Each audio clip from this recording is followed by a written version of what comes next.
ሰላም ጤና ይስጥልኝ። ዛሬ በአሜሪካ የሚኒያፖሊስ ከተማ የተከሰተውንና መላው አገሪቱን እያነጋገረ ያለውን አሳዛኝ ክስተት ይዘንላችሁ ቀርበናል።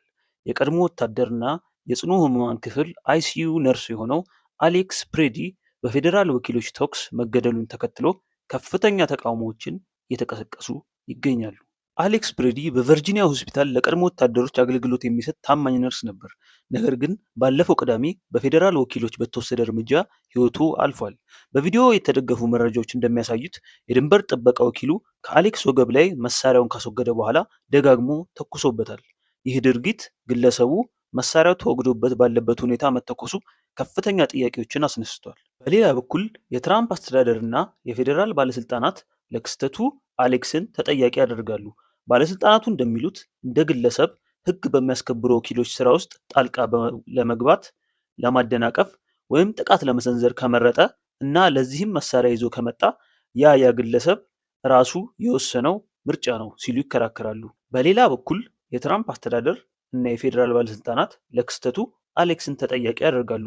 ባለስልጣናቱ እንደሚሉት አንድ ግለሰብ ህግ በሚያስከብሩ ወኪሎች ስራ ውስጥ ጣልቃ ለመግባት፣ ለማደናቀፍ ወይም ጥቃት ለመሰንዘር ከመረጠ እና ለዚህም መሳሪያ ይዞ ከመጣ ያ የግለሰቡ ራሱ የወሰነው ምርጫ ነው ሲሉ ይከራከራሉ።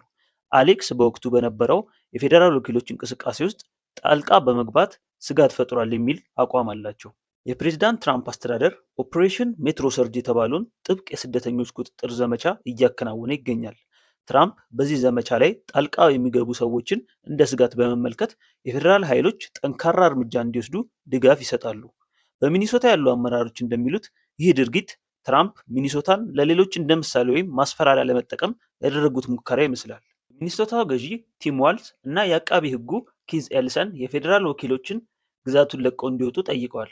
የፌዴራል ወኪሎች በወንጀል ምርመራው ላይ ትብብር ባለማድረጋቸው የፌዴራል ዳኛ ማስረጃዎች እንዳይጠፉ ወይም እንዳይለወጡ የሚከለክል ጊዜያዊ ትዕዛዝ አስተላልፈዋል።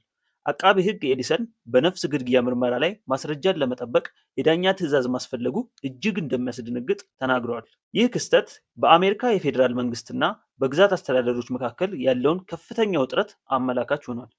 የአሌክስ ፕሬዲ ቤተሰቦችና ወዳጆች ፍትህን እየተጠባበቁ ነው። ይህ ጉዳይ ወዴት ያመራል? እናንተስ ምን ትላላችሁ? አስተያየታችሁን በኮሜንት መስጫው ላይ አስፍሩልን። ለተጨማሪ መረጃዎች ቻናላችንን ሰብስክራይብ ማድረግ እንዳይረሱ።